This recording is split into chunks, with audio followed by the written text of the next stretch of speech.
Baik, saya ucapkan selamat malam untuk Bapak Ibu, saudara-saudari yang terkasih dalam nama Tuhan kita Yesus Kristus. Bagaimana kabarnya pada malam hari ini? Ya, kembali lagi kita berkumpul bersama untuk merenungkan kebenaran firman Tuhan. Sebelum kita berdoa bersama-sama untuk menyampaikan setiap pergumulan doa kita kepada Tuhan. Dan kita sudah bernyanyi tadi, dan sekarang kita akan mendengarkan kebenaran firman Tuhan. Oleh sebab itu, sebelum kita membaca kebenaran firman Tuhan, saya ingin mengajak kita bersatu dalam doa. Kita minta pimpinan Roh Kudus agar Roh Kudus menerangi setiap pikiran dan hati kita, agar kita dapat mendengar kebenaran. Mari kita berdoa. Segala puji syukur Tuhan, pada malam hari ini kami ingin merenungkan kebenaran firman-Mu, dan sekiranya kebenaran firman-Mu yang akan disampaikan sekiranya dapat tersampaikan dengan sesuai kehendak kebenaran firman-Mu ya Tuhan. Kami berdoa untuk jemaat sekalian yang mendengar, baik yang melalui live streaming Facebook, YouTube, sekiranya mereka juga merasa terberkati ya Tuhan oleh kebenaran yang akan disampaikan nanti ya Tuhan. Kami serahkan ke dalam tangan-Mu waktu kami hanya dalam nama Tuhan Yesus Kristus. Amin. Ya, Bapak Ibu yang terkasih dalam nama Tuhan kita Yesus Kristus, pada malam hari ini saya ingin mengajak kita untuk membuka kebenaran firman Tuhan di dalam Efesus pasal 5. Mari kita membuka Efesus pasal 5. Kita baca dari ayat yang pertama sampai ayat yang ke-6. Saya ulangi sekali lagi, Efesus pasal 5, ayat yang pertama sampai ayat yang ke-6. Kalau Bapak Ibu sudah mendapatkannya, mari kita membacanya secara bersama-sama setelah hitungan ketiga. 1, 2, 3. Sebab itu, jadilah penurut-penurut Allah, seperti anak-anak yang kekasih, dan hiduplah di dalam kasih, sebagaimana Kristus Yesus juga telah mengasihi kamu, dan telah menyerahkan dirinya untuk kita sebagai persembahan dan korban yang harum bagi Allah. Tetapi percabulan dan rupa-rupa kecemaran, atau keserakahan disebut saja pun jangan di antara kamu, sebagaimana sepatutnya bagi orang-orang yang kudus. Demikianlah juga perkataan yang kotor, yang kosong, atau yang sembrono. Karena hal-hal ini tidak pantas, tetapi sebaliknya ucapkanlah syukur. Karena ingatlah ini baik-baik, tidak ada orang sundal, orang cemar, atau orang serakah. Artinya penyembah berhala yang mendapat bagian di dalam kerajaan Kristus dan Allah. Janganlah kamu disesatkan orang dengan kata-kata yang hampa, karena Allah yang demikian mendatangkan murka Allah atas orang-orang durhaka. Bapak Ibu, saudara-saudari yang saya kasih dalam nama Tuhan kita Yesus Kristus. Di sini saya akan mengangkat sebuah tema untuk kita renungkan bersama-sama, yaitu separasi yang alkitabiah. Kita belajar tentang separasi yang alkitabiah. Tentu kita ketahui bahwa moto kita di tempat ini adalah yang telah ditulis, yaitu kita harus memiliki motivasi yang murni, moral yang tinggi, dan doktrin yang alkitabiah.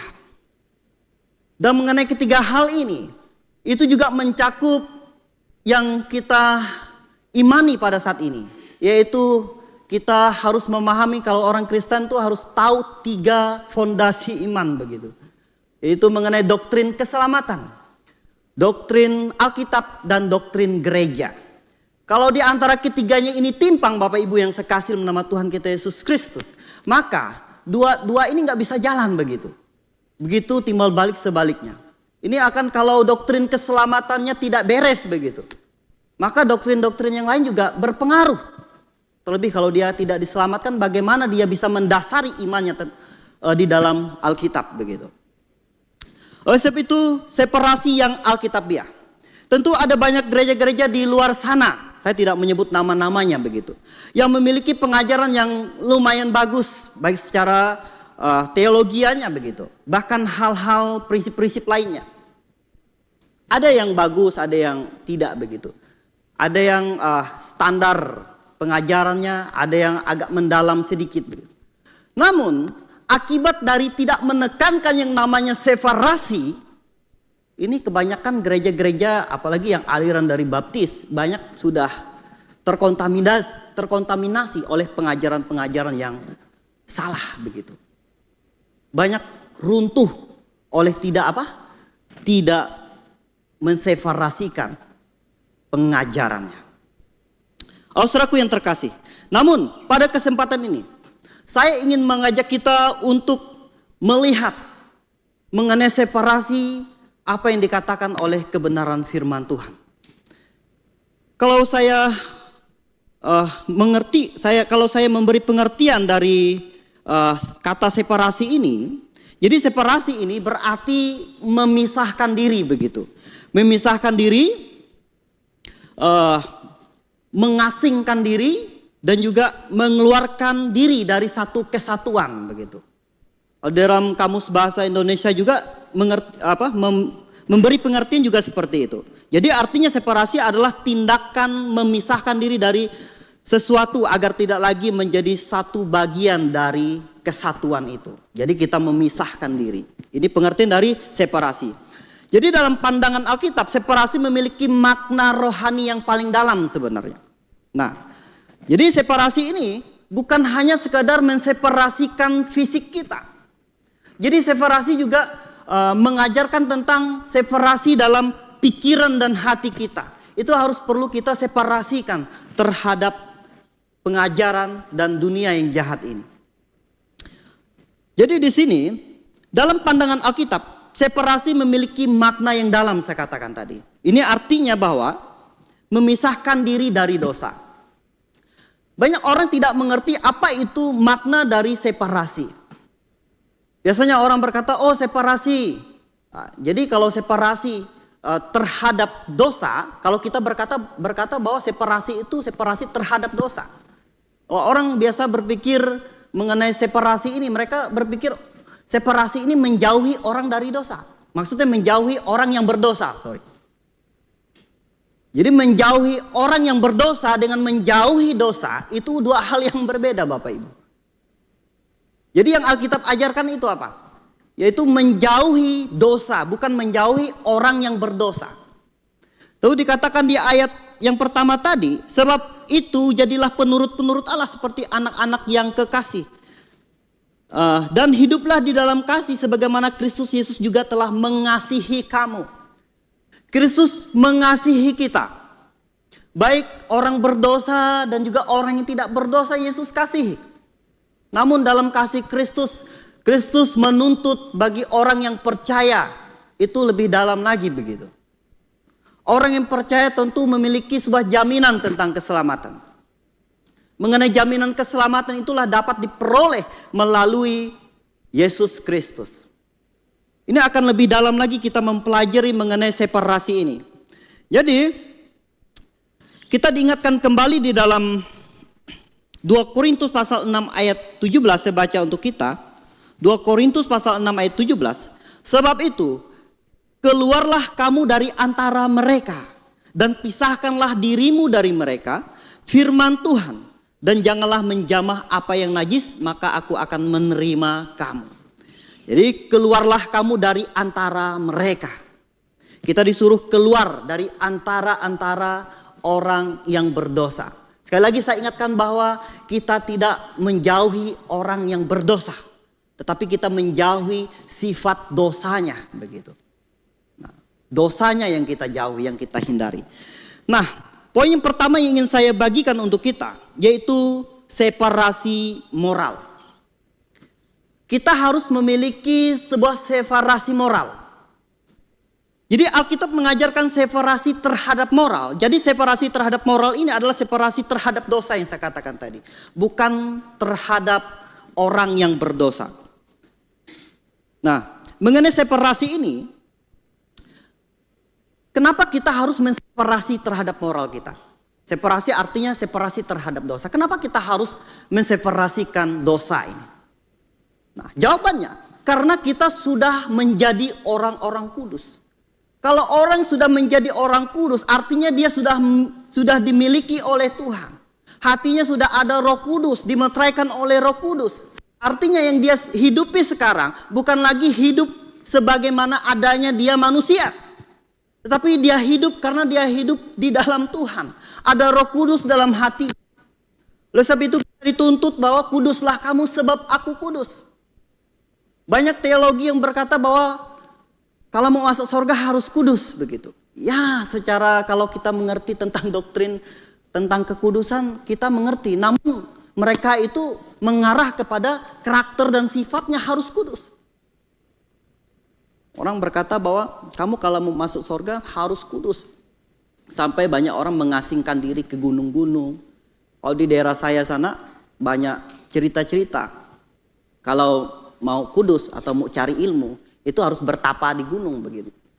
Mungkin sebulan 2 bulan, pulang-pulang udah kurus begitu. Kemana kamu? Cari ilmu begitu. Nah ini ada keinginan untuk mencari sesuatu yang lebih tinggi begitu. Lebih tinggi dengan menyiksa diri agar dia kudus. Nah, bagaimana dengan prinsip kekudusan? Kalau kita belajar mengenai prinsip kekudusan, tentu kita adalah orang yang berdosa. Kita tidak bisa kudus secara karakter. Manusia yang kudus secara karakter hanya satu, yaitu Yesus Kristus. Dia satu-satunya manusia yang kudus. Kalau manusia apa? Dikatakan dalam Roma pasal 3 ayat 10. Sebab tidak ada seorang pun yang benar, seorang pun tidak. Roma pasal 3 ayat 23. Sebab semua orang telah kehilangan kemuliaan Allah. Jadi tidak ada manusia selain Yesus Kristus yang kudus secara karakter. Namun ketika Yohanes berseru, lihatlah anak domba Allah. Ketika Yesus Kristus mati di atas kayu salib dan tergantung, dia memberikan posisinya yang kudus bagi kita. Dia mati di atas kayu salib bukan sekedar mati-mati saja begitu. Tetapi posisinya yang kudus itulah yang dia berikan kepada kita. Posisi kita yang berdosa diambil alih oleh Yesus Kristus. Sekarang kita memiliki posisi yang kudus. Karena kita mengambil posisi Kristus begitu. Kristus adalah Allah yang turun menjadi manusia, mati di atas kayu salib. Dan posisinya itulah yang membuat kita kudus. Sekarang kalau ada orang berkata, kamu kudus, kudus apanya begitu? Karakter kudus tidak? Oh, kalau karakter saya tidak bisa kudus begitu. Memang saya kejar kekudusan terus. Nah, saya jangankan ini, berpikir saja sudah berdosa begitu. Berpikir saja sudah membuat saya berdosa, gimana saya bisa kudus? Namun kalau orang berkata, lalu kudusnya seperti apa? Kita bisa menjawab, kudus, yaitu kudus sebagai posisi. Posisi saya orang berdosa menjadi posisi orang kudus. Karena saya sudah menerima Yesus Kristus sebagai juru selamat saya. Inilah posisi kudus saya. Nah, jadi kenapa kita harus menseparasikan terhadap dosa? Karena kita apa? Karena kita sudah kudus. Kudus dalam hati. Kudus dalam hati. Bahkan kudus secara posisi. Oh, saudaraku yang terkasih dalam nama Tuhan kita Yesus Kristus. Jadi ada beberapa aspek pengajaran mengenai separasi ini.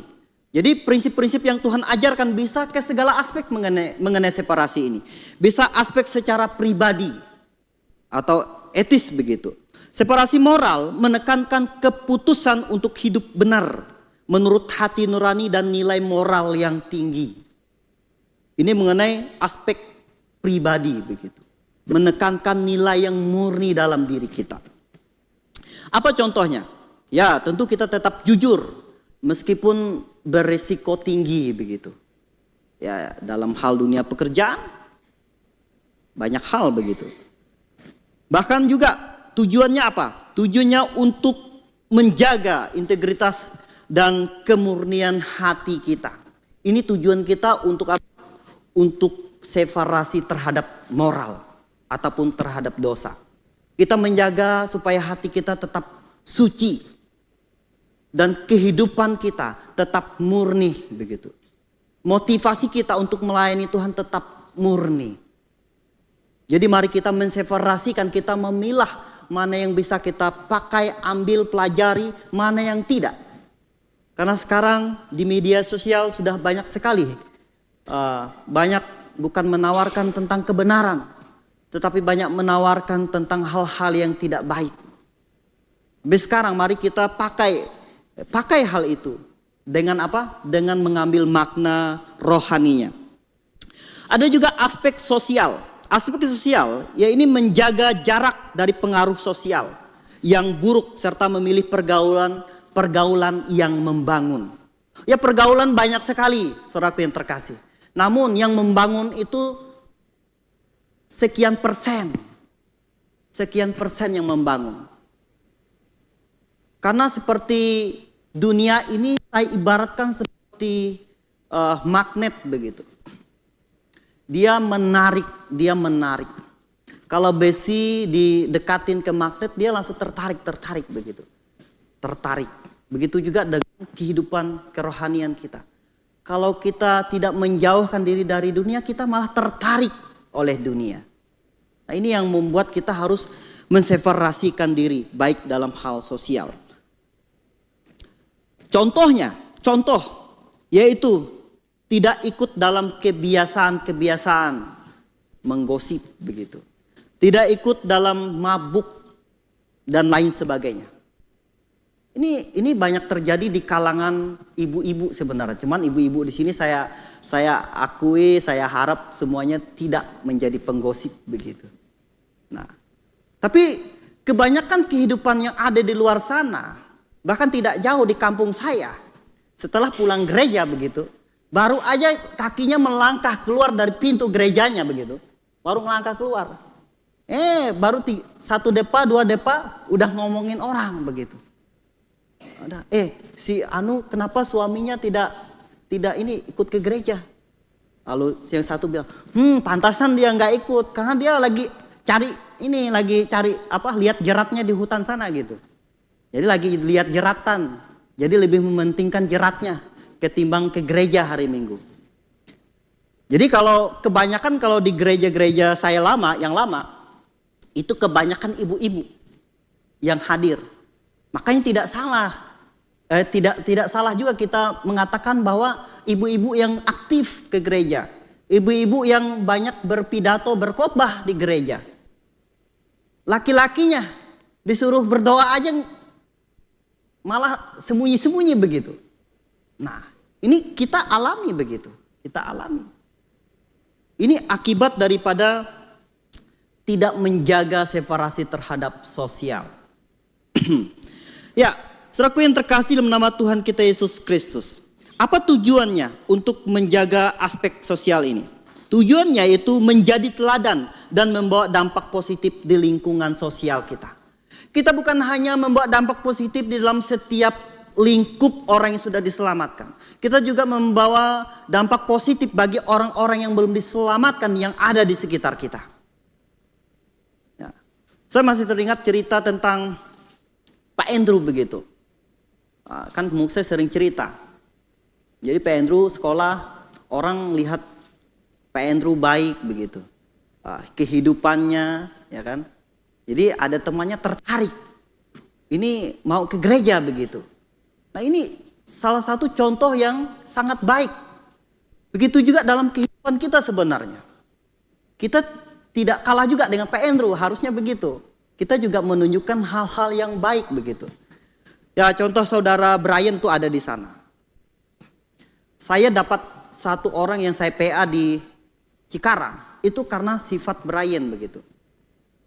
Kata orang yang saya PA ini, Brian dulu orangnya nggak seperti ini loh katanya. Playboy katanya gitu, playboy. Nah, playboy. Tapi sekarang dia tidak lagi begitu. Jadi meskipun dia tahu hidup Brian seperti itu dulu. Tapi sekarang apa? Dia bisa diselamatkan Bapak Ibu. Orang kita PA bisa diselamatkan. Karena sifat kita berubah menjadi baik begitu. Nah, menjadi baik. Dan pada akhirnya orang yang kita PA itu ikut kebaktian terus dan tidak mau ikut ke gereja lain. Ini salah satu contoh yang sangat baik sekali. Begitu juga dengan kita. Menjadi dampak positif di lingkungan kita. Amin Bapak Ibu. Ya, yang ketiga, dalam aspek spiritual. Nah, dasar dari spiritual moral adalah ketaatan pada kehendak Tuhan dan hidup dalam kekudusan. Jadi di sini bahwa moral ini juga berbentuk seperti ketaatan begitu. Moral yang berintegritas itu ada selip yang namanya ketaatan. Kita sebagai orang Kristen kalau tidak bisa taat, apalagi kalau dengar khotbahnya panjang, duduknya sudah geser sana, geser sini begitu. Jadi panas pantatnya. Nah, ini salah satu bentuk sederhana ketaatan. Nah, ketaatan Bapak Ibu. Nah, namun di sini lebih mendalam lagi ketaatan secara apa? Secara iman. Secara iman. Ketaatan secara yang tadi kita sudah bahas tentang sosial kita. Kita tidak terpengaruh oleh dunia-dunia luar sana. Melainkan kita tetap berpegang teguh pada motivasi murni kita. Melayani dengan sungguh. Memberi dampak yang positif bagi siapa saja.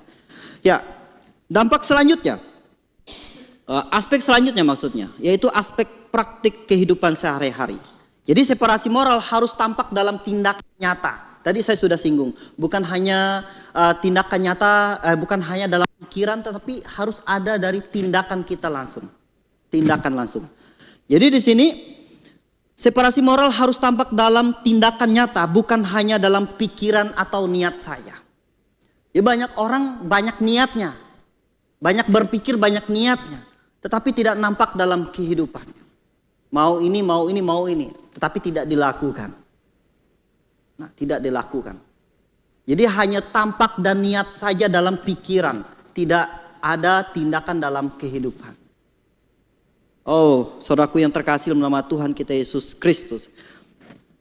Dalam contohnya seperti tidak mencuri waktu pekerjaan begitu. Kalau mahasiswa kalau disuruh kerja itu kadang cari kesibukan sendiri begitu. Harusnya orang kita butuh gitu kan, tapi dia sibuk di telepon, datanya dimatiin. Nah, ini saya pengalaman karena saya salah satu sekarang jadi bapak asrama begitu. Jadi tahu keburukan sisi segala macam. Tapi di satu sisi saya juga bangga terhadap Aspra begitu. Bangganya dalam hal dalam banyak hal sebenarnya, dalam banyak hal. Kalau di zaman saya mungkin mereka tidak terlalu memberontak begitu.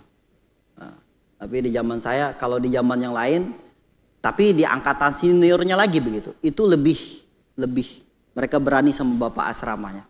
Sekarang mereka tidak berani sama bapak asrama sekarang begitu. Karena tidak tahu karena kenapa. Mungkin karena mereka segan begitu. Nah, jadi saya ada ilustrasi di sini untuk kita memudahi tentang poin yang pertama ini. Jadi separasi terhadap moral atau dosa ini saya mengambil sebuah ilustrasi seperti ini. Kalau kita bayangkan air yang sangat bersih, dan jernih sekali. Jikalau air itu dikasih tinta sedikit, maka air itu tidak dapat diminum lagi. Karena itu akan bisa membunuh kita, apalagi tintanya itu racun ini kobra begitu. Sekali teguk 2 jam meninggal begitu kan? Meninggal. Tidak bisa. Nah, ini. Lalu ketika itu diminum, kita tidak bisa bisa sembuh lagi kalau sudah minum itu. Jadi kita sudah paling nunggu harinya akan meninggal. Nah, air yang bersih. Namun air yang bersih tadi itu diibaratkan seperti kita sekarang ini. Air yang bersih itu ibaratkan kita sekarang ini yang sudah kudus dalam hatinya. Yang sudah kudus dalam hatinya. Namun kalau ada pengajaran masuk ke dalam diri kita. Dan kita menerima pengajaran itu yang kalau kita mengkompromikan diri dalam hal itu. Maka dalam hati apalagi kompromi tentang hal-hal yang kecil. Akan menjadi hal-hal yang besar. Dan ini akan mematikan kerohanian dalam diri kita. Akan mematikan kerohanian dalam diri kita.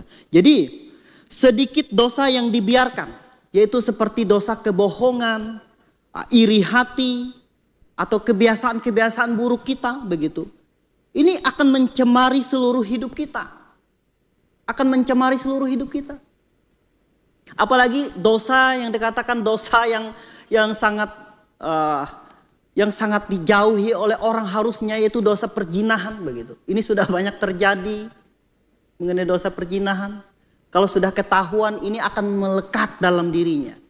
Orang ingat bukan ingat yang baik, tapi ingat yang buruk begitu. Karena kebiasaan kita, 1000 kebaikan, kalau ada satu kesalahan, orang tuh banyak yang ingat itu bukan baiknya begitu. Tetapi yang salahnya mereka ingat. Oleh sebab itu nama baik lebihlah berharga daripada apapun. Oh saudaraku yang terkasih dalam nama Tuhan kita Yesus Kristus. Di dalam 1 Petrus pasal 1 ayat 16. Sebab ada tertulis, kuduslah kamu sebab aku kudus. Kita diperintahkan untuk kudus di sini. Bahkan dalam Efesus pasal 5 ayat 4. Demikianlah juga perkataan yang kotor, yang kosong atau yang sembrono. Karena hal-hal ini tidak pantas, tetapi sebaliknya ucapkanlah syukur. Jadi tidak pantas diucapkan.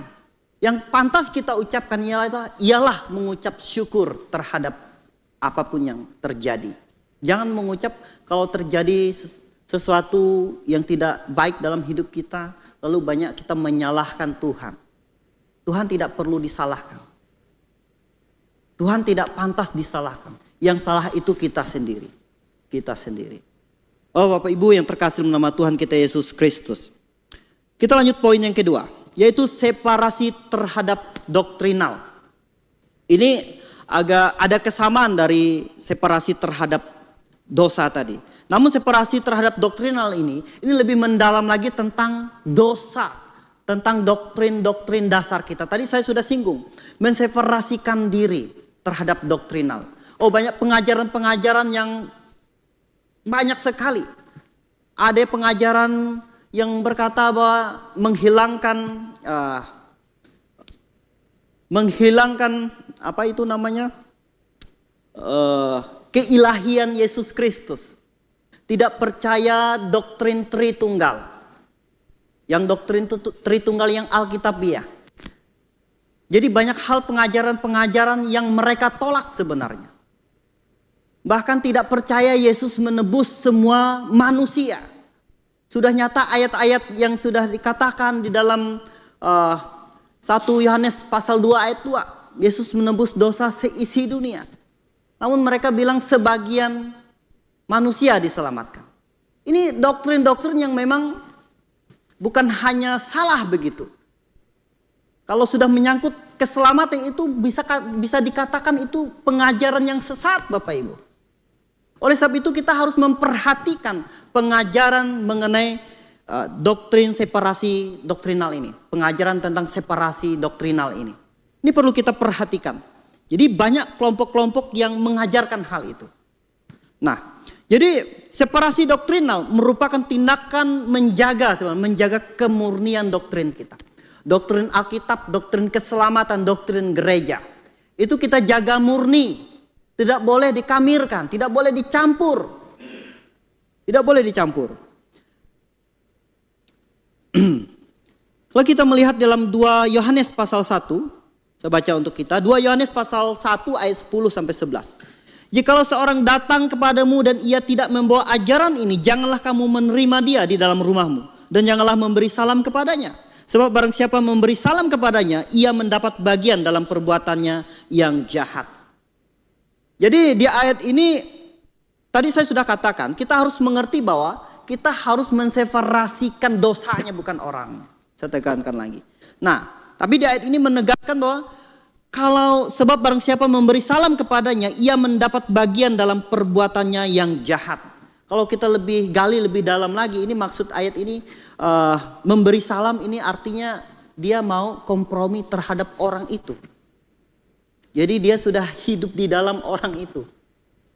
Makanya jangan memberi salam. Ini salam artinya kita sudah berkata setuju begitu.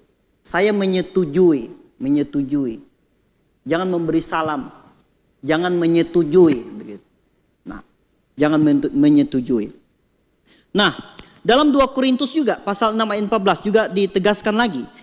Dikatakan di sini, janganlah kamu merupakan pasangan yang tidak seimbang dengan orang-orang yang tak percaya. Sebab persamaan apakah terdapat antara kebenaran dan durhaka? Atau bagaimana terang dapat bersatu dengan gelap? Jadi kita sekarang ini tidak dapat bersatu dengan gelap. Kita ini adalah anak-anak terang. Kalau kita merasa diri kita anak-anak terang, itu artinya kita sudah memiliki separasi dalam pikiran hati kita, bahkan dalam sosial kita, dalam tingkah laku kita. Harus tertanam dalam diri kita, karena kita ini adalah anak-anak terang. Anak-anak terang. Jadi apa tujuan dari separasi doktrinal ini? Apa tujuannya? Tujuannya yaitu menjaga kemurnian ajaran tentang Alkitab. Menjaga kemurnian tentang ajaran Alkitab. Menghindari pengaruh ajaran sesat atau kompromi tentang kerohanian kita. Jangan kita kompromi, Bapak Ibu saudara-saudari yang terkasih. Jadi karena mengingat waktu, saya langsung ambil kesimpulan saja. Jadi separasi yang Alkitabiah adalah tindakan kesadaran kita sebenarnya. Seorang percaya untuk memisahkan diri dari dosa. Dunia yang jahat dan segala pengaruh yang bertentangan dengan kehendak Allah agar dapat hidup dalam kekudusan dan taat kepadanya. Jadi dengan demikian, separasi terhadap dosa, separasi terhadap doktrinal, ini harus ada di dalam diri kita. Dan ini harus kita lakukan, baik secara per individu, bahkan secara jemaat. Jemaat sangat penting untuk menseparasi ini. Karena banyak individu-individu yang tidak tertib. Jadi poin ketiga saya ini, kita menseparasikan terhadap orang-orang seiman kita. Menseparasikan terhadap orang-orang seiman kita. Jadi orang-orang yang seiman banyak yang tidak tertib hidupnya. Banyak yang tidak tertib hidupnya. Jadi oleh ketidaktertiban itulah mereka membutuhkan yang namanya pengajaran yang benar agar mereka bisa memilah mana yang baik, mana yang jahat. Dan oleh sebab itulah yang memberikan pengajaran itu adalah jemaat sekalian. Jemaat bisa mendukung orang tersebut. Biasanya kalau ada 1-2 orang yang tidak tertib hidupnya, biasa menjadi contoh bagi orang lain. Ya, orang lain yang tidak kuat imannya akan mengikuti, akan goyah nanti. Ya, oleh sebab itu jemaat memiliki peranan yang sangat penting untuk mendisiplinkan orang tersebut. Jadi kita harus menseparasikan juga terhadap orang-orang seiman kita. Ingat sekali lagi saya katakan bukan menseparasikan orangnya begitu, tetapi dosanya, tingkah lakunya dan lain sebagainya. Dan sebab itu Bapak Ibu yang saya kasih dalam nama Tuhan kita Yesus Kristus, demikian kebenaran firman Tuhan yang dapat saya bagikan untuk kita. Agar kebenaran firman Tuhan ini dapat kita aplikasikan dalam kehidupan kita, dapat kita terapkan juga dalam keseharian kita hari lepas hari. Sebab itu mari kita bersatu dalam doa, saya pimpin kita dalam doa. Segala puji syukur Tuhan, pada malam hari ini kami sudah mendengarkan kebenaran firman-Mu.